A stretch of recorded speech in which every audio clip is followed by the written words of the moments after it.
Hello বন্ধুরা, কেমন আছো তোমরা? আশা করি ভালো আছো, আমিও ভালো আছি। তো আরেকটা নতুন ভিডিও নিয়ে চলে এসেছি। তো দেখতে পারতেছো আমি কোথায় এসেছি। একটা কাউ কাউ ফিল আসে না এখানে? আমি স্টেক আউটে চলে এসেছিলাম। আর স্টেকি খাবার বেশিরভাগ মানুষরাই আমরা পছন্দ করে থাকি, ঠিক আছে? তো ভাবলাম যে একটু যাই, নতুন কোনো কিছু একটা খাবার খাই আর তোমাদের সাথে শেয়ার করি। তো আমি অনেকদিন পরে স্টেকি খাবার খাওয়ার জন্য আমি চলে আসছি। তো এদের ইন্টেরিয়রটা একটু দেখো, প্রত্যেকটা জায়গায় যেন একটা কাউ কাউ ছোঁয়া আছে। হ্যাঁ, তো এত ভালো লাগতেছিল। দেখো এদের ইন্টেরিয়রটা এত সুন্দর করে করা ছিল, মনে হচ্ছিল যে এটা একটা বাইরের কোনো কান্ট্রির রেস্টুরেন্টে আমি ঢুকে গেছি, যদি কিনা আমি তোমাদের এই সাইডটা না দেখাই, ঠিক আছে? তো আমার কাছে এতই ভালো লাগতেছিল, কি সুন্দর হ্যাড ট্যাড দিয়ে পেন্টিং করা।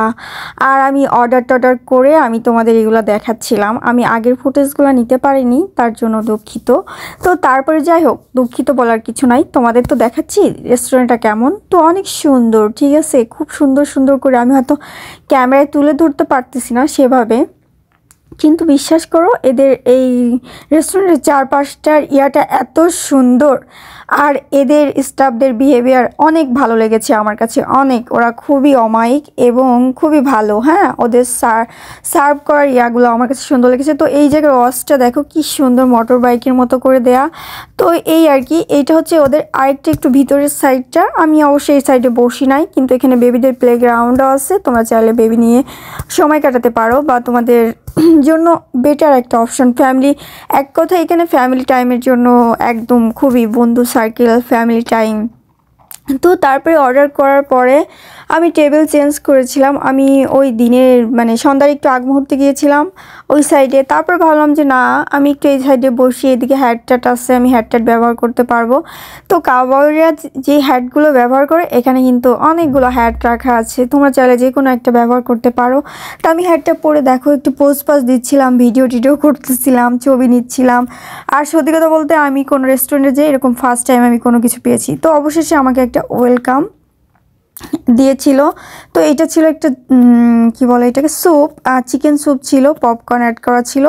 তো তারপরে ওইটা খেয়েটে আমি ওইটা একটু মানে খেয়েটে দেন হচ্ছে যে আমি আবার একটু শ্যুট টুট করতেছিলাম। আমি আসলে এটা একটু লাইট অন করছিল, তারপর আমি গিয়েছিলাম। তো তারপরে আমি এখানে আমার মেক্সিকান চিকেন প্লেটার চলে আসছিলো, আর একটা হচ্ছে মরক্কো চিকেন প্লেটার, ঠিক আছে? এত এত মজা ছিল একটা। আমি বিশেষ করে ম্যাশ পটেটোর যে থালাটা, ওইটা আমি মানে খেয়েছিলাম, তো আপনারা দেখতে পারবেন। তো আমি এটা একটু ট্রাই করে দেখি। এটা ছিল মেক্সিকান রাইস প্লেটার, যেটা সেটা আমার কাছে আসলে ওদের মানে খাবারগুলো এত এত মজা লেগেছে।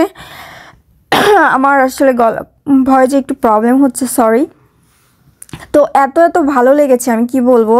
আর স্টেকি খাবারগুলো তো সব কিছু ভালো লাগে। তো আমি এখানে চিকেন যেটা ছিল সেটাই অর্ডার করেছি, অন্য কোনো বিফ আইটেম, বিফ বা হচ্ছে মিট আমি অর্ডার করি নাই। তো আমি আসলে আমার একটু অ্যালার্জি প্রবলেম হচ্ছিলো, তাই আমি চিকেনটাই অর্ডার করেছিলাম, আমার ডক্টরের বলা ছিল। তো আমি তো এটাই, নতুন কিছু না, খাবার খেতে গেলে আমার কাছে পড়বে, মাখাবে, কিছু না কিছু একটা হবে। তো ওদের ওখানে না ছোট্ট একটা পিঠা মতো খাবারের প্লেটে ডেকোরেট করে দিয়েছিল, ওটা খুবই ভালো লেগেছিল। তো আমি এবার দেখো আমার পছন্দের প্লেটারটা খাচ্ছি।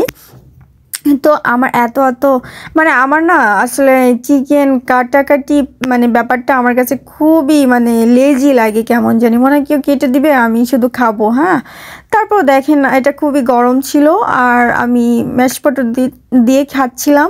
আমার কাছে খুবই মজা, মানে আমার এই ম্যাশ পটেটোর সাথে চিকেন স্টিক আমার আমার আমার খুবই ফেভারিট। আমি অনেকদিন পরে খাচ্ছি, তারপরেও আমি বলবো যে এটা আমার অনেক খুবই ফেভারিট। আগে আমি রোজ খেতাম, কিন্তু তখন আমি অনেক ফ্যাটি ছিলাম। রিসেন্ট আমি একটু শুকাইছি অনেক। আর আশা করি যে খুব তাড়াতাড়ি হচ্ছে যে আমি আবার ওয়েট গেইন করে ফেলবো। যদিও আমি হচ্ছে যে ওয়েট যখন গেইন করছিলাম, আমার ওজন তখন ছিল 69 কেজি। আমি হাঁটতে চলতে আমার খাবার খেতে খুব ভালো লাগতো, কিন্তু হাঁটাচলা করতে, কাজ করতে আমার খুব কষ্ট হতো। আমি একটু হাঁটলেই হাঁপিয়ে যেতাম, কিন্তু এখন আমি সেটা থাকি না। আমি যখন শুকনা থাকি তখন আমার কাছে হাঁটা চলা মনে হয় খুব ইজি, আমি খুব তাড়াতাড়ি কাজ করতে পারি এবং আমার কাছে খুবই কমফোর্ট লাগে। তো এখানে আমি একটা ফান্টা অর্ডার করেছিলাম, আর দেখেন ওরা কত বড় একটা মগে আমাকে ফান্টা দিয়েছিল, অনেক অনেক ছিল। আমি খেয়ে শেষ করতে আমার মানে অনেক লেট, খাবার শেষ হয়ে গেছে কিন্তু আমি ফান্টা শেষ করতে পারি নাই। তো ওদের চিকেনটা এতটাই বেশি ছিল, আমি মানে খেয়ে শেষ করতে পারতেছিলাম না, আমার পেট ভরে গিয়েছিল, কিন্তু লাস্টে আমি শেষ করতে পারিনি। আর রাইসের যে প্লেটারটা আমার সাথে যে গিয়েছিল কাজিন, আমি ওকে দিয়েছিলাম। তো আমার যেহেতু ম্যাশ পটেটো অনেক ফেভারিট আর চিকেন, এই জন্য আমি এটাই মানে খাচ্ছিলাম, কারণ ওইটা খেলে আমি বেশি খেলে আমি এটা খেতে পারতাম না, যদিও আমি এটা সম্পূর্ণ শেষ করতে পারি না, আমি এখন বেশি খেতেও পারি না, অল্প খেলে আমার পেটটা ভরে যায়। আর একটা সস দিয়েছিল আমার, তো আমি সসের সাথে একবার ট্রাই করে দেখতেছিলাম, চিলি সস টমেটো ছিল। তো এটার সাথে আমার মানে সসের থেকে এমনিতেই ওদের চিকেন যে আইটেমটা ছিল ওইটা এমনিতেই অনেক জুসি ছিল, কারণ মরক্কো যে চিকেন প্লেটারটা যখনই আমি অর্ডার করেছিলাম তখনই আমাকে বলেছিল এটা খুব জুসি হবে, যার জন্য আমি মরক্কোটাই অর্ডার করেছিলাম। আর সত্যি কথা বলতে এদের এখানে আপনারা সব ধরনের স্টিকি পেয়ে যাবেন, আপনারা চাইলে এখানে ট্রাই করতে পারেন, এবং একদম খাস, ওরা সুন্দর করে মেক করে দেয়, সময় নেয় কিন্তু সুন্দর করে মেক করে দেবে আপনাদের। হ্যাঁ, এখানে আমার মনে হয় না কমপ্লেন করার মতো কোনো অপশান থাকবে, ওরা সেটা রাখেই না। আর আমার কাছে খুবই মজার লেগেছে ওদের খাবার, ফ্রুটস এবং হচ্ছে যে সালাতের ইয়াটা অনেক মজার ছিল। আসলে সালাদও এত পরিমাণে ছিল, চিকেনও ছিল, ম্যাশ পটেটো, দাম অনুযায়ী খাবারটা একদম পারফেক্ট। তো ভালো থাকবেন, নতুন আরেকটা ভিডিও নিয়ে চলে আসবো। তো আমার ভিডিওটা ভালো লাগলে কমেন্ট করে জানাবেন।